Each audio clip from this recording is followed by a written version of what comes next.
Mesdames et messieurs, bonjour à toutes et à tous. Recevez la loi de la lumière ou la loi de la compréhension avec l'apôtre Michael Oropo. Personne n'est en mesure d'affecter ou d'impacter positivement le règne terrestre tant qu'il n'a pas accédé à la lumière. Toutes ces manifestations que vous voyez se produire sur la terre, tous les événements, toutes ces choses qui arrivent sur la terre ne sont que la représentation d'une certaine compréhension, d'une sorte de lumière. Tous ces événements qui se produisent sur la terre ne sont que mystères. En réalité, les manifestations viennent pour donner corps à la compréhension spirituelle. Tout domaine dans la vie dans lequel vous n'avez pas une connaissance parfaite, une compréhension et une révélation parfaite, vous ne serez jamais en mesure d'impacter ou d'affecter ce domaine. Et tant que vous manquez de la connaissance, tant que vous manquez de la lumière, vous demeurez esclave.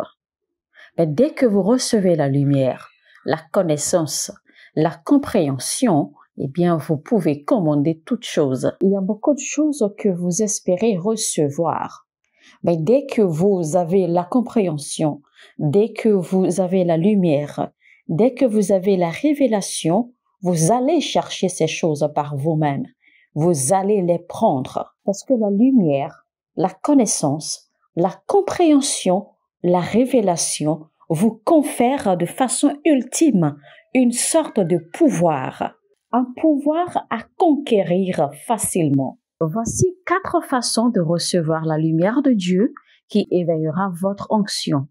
Première façon de recevoir la lumière de Dieu, c'est par la parole de Dieu. Dès le moment où vous êtes en contact avec la parole de Dieu, la parole de Dieu ne vous rendra pas théologien. La parole de Dieu vous illumine. La Bible dit dans Psaume 119, verset 130, que tes paroles, c'est la lumière, et les gens sans détour trouvent le discernement dans ta parole. C'est-à-dire que la parole de Dieu constitue la lumière à nos pieds. Et c'est par la parole de Dieu que nous recevons la compréhension. Aussi, dès que vous êtes attaché à la parole de Dieu, vous recevez naturellement la sagesse de Dieu. Vous recevez des directions divines à travers la parole de Dieu. Quand vous êtes accroché, quand vous êtes attaché à la parole de Dieu, vous découvrirez que des potentiels de conseils ou de conseillers s'élèveront en vous. Quand vous êtes un étudiant de la parole de Dieu, vous découvrirez qu'il y a des choses que vous connaissez. Il y a des choses que vous avez acquises, des connaissances que vous avez acquises, des talents, des dons, des potentiels que vous avez acquis et que vous ne comprenez pas comment vous avez appris ces choses. Vous n'avez pas eu besoin d'aller à l'école ou d'aller à la formation de telle ou telle chose, mais l'Esprit de Dieu, à travers la parole de Dieu, vous l'a enseigné au travers de votre subconscient. La parole de Dieu vous ouvre même à des possibilités qui vous amènent à produire des résultats, qui vous amènent à avoir des solutions à des problèmes ou à des situations que même les plus grands penseurs ne pourraient pas résoudre. La parole de Dieu vous permet de savoir quoi faire et quoi ne pas faire à tel ou à tel moment. La parole de Dieu vous indique également la façon de faire les choses. Vous savez, c'est là même que se trouve le mystère. Parce que le diable combat cette génération pour l'empêcher de s'accrocher à la parole de Dieu parce qu'il sait pertinemment que là se trouve la clé. Beaucoup préfèrent passer du temps sur leurs appareils, passer du temps sur les réseaux sociaux, passer du temps à courir derrière les choses qui n'ont pas vraiment d'importance. Mais quand il vient à se concentrer sur la parole, ils ont vraiment du mal à se concentrer sur la parole. Et donc, du coup, il manque alors de révélation, de connaissance, de force, de lumière pour confondre les situations, pour confondre les attaques et les manipulations des forces de l'enfer une fois qu'ils s'y retrouvent confrontés. Alors qu'en réalité, la réponse à toutes ces situations ne se trouve plus au ciel, mais la réponse plutôt se trouve à l'intérieur d'eux. Il a dit que Dieu nous a déjà donné toutes choses qui correspondent à la lumière. Il n'a pas dit qu'il nous donnera. Il a dit qu'il nous a déjà donné toutes choses correspondantes à la lumière. Ceci, à travers la connaissance, ces choses se manifesteront. Donc, tant que les gens n'ont pas accès à cette connaissance, à cette révélation, à cette lumière, ils ne pourront pas découvrir ce qui se trouve à l'intérieur d'eux. Il dit que voici le mystère des âges, que Christ en vous est l'espoir de la gloire. C'est-à-dire que le potentiel de la gloire, le contenu de la gloire de Dieu, l'essence même de la gloire se trouve déjà à l'intérieur de l'homme qui est décédé du cancer avant-hier ou hier. C'est-à-dire que là où vous êtes, peu importe la situation que vous traversez, que ce soit la pauvreté, que ce soit la maladie, que ce soit les difficultés financières, cette gloire se trouve déjà à l'intérieur de vous. Mais parce qu'ils n'ont pas reçu la parole, ils n'ont pas pu recevoir la lumière pour faire face à leur situation. Et pourtant, la Bible dit dans Hébreux 4 au verset 12 que la parole de Dieu est si vivante et efficace qu'elle est plus tranchante que toute épée à double tranchant et qu'elle pénètre jusqu'au plus profond de l'être jusqu'à atteindre âme et esprit, jointure et moelle, et qu'elle juge les dispositions et les pensées du cœur. Mais voici qu'ils n'ont pas permis, qu'ils n'ont pas été disposés à recevoir la parole de Dieu qui pourrait faire cette opération. Car il y a une opération que la parole de Dieu doit effectuer sur vous. Parce qu'en réalité, en vous sommeille la lumière que le monde n'a encore vue. En vous sommeille le pouvoir que le monde n'a encore vu. En vous sommeille une technologie, une invention que le monde n'a encore vue. La deuxième façon de recevoir la lumière de Dieu, c'est par un style de vie de consécration. C'est un ordre naturel du royaume de Dieu. Je vous enseigne ici les choses que Dieu a rendues disponibles pour nous et qui nous donnent des avantages stratégiques. Si vous voulez que la lumière de Dieu demeure sur vous constamment, vous devez vous consacrer à Dieu. Heureusement, cette génération qui est si corrompue et qui est si pervertie demeurera aveugle spirituellement. Parce que le plus grand ministère du diable, c'est de rendre les enfants de Dieu aveugles et ignorants de la vérité. Parce qu'une fois que le diable vous aveugle spirituellement, même quand vous avez des erreurs devant vous, vous ne le saurez pas. Vous ne le comprendrez pas. Même quand on vous dit, vous ne croirez pas. Il dit dans 1 Corinthiens 2, verset 12, « Or, nous avons reçu non l'esprit du monde, mais l'esprit même qui vient de Dieu pour que nous comprenions tous les bienfaits que Dieu nous a accordés par grâce. » Ça veut dire alors, chers frères, que l'esprit de ce monde, c'est cet esprit qui nous corrompt et qui nous rend aveugles des vérités de Dieu. Verset 14, il dit, « Mais l'homme livré à lui-même ne reçoit pas ce qui vient de l'esprit de Dieu. À ses yeux, c'est pure folie, et il est incapable de le comprendre, car l'esprit, le seul esprit de Dieu permet d'en juger. » Et donc, chers frères, parce que l'esprit de Dieu ne demeure pas en vous, tout ce que Dieu donne, vous n'arrivez pas à les capter.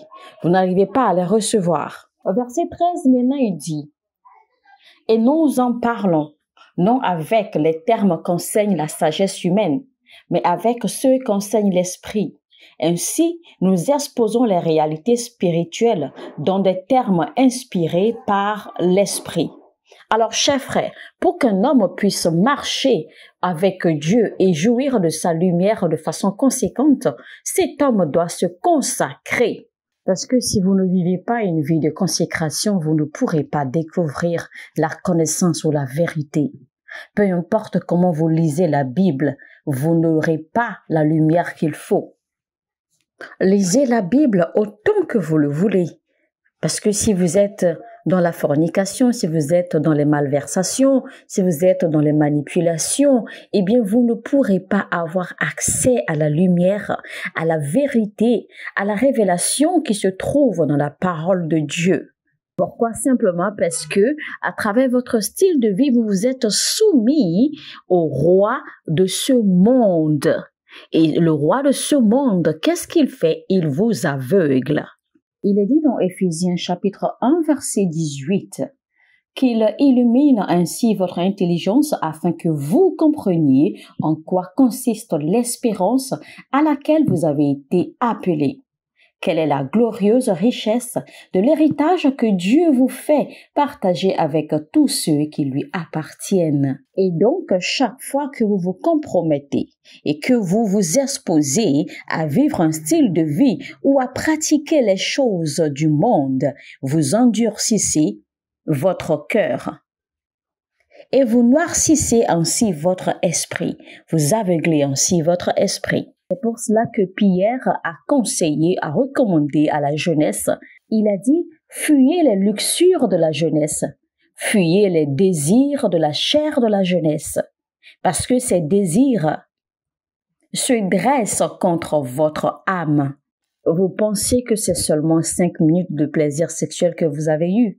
Vous pensez peut-être que vous faites quelque chose parce que personne ne vous voit et que vous faites vos choses en cachette, que vous ne le faites pas à découvert et donc que personne ne vous voit. Mais vous vous trompez parce que les esprits vous voient, Dieu vous voit et le Dieu de ce monde vous voit encore plus. Et ce faisant, vous vous mettez un voile sur votre esprit.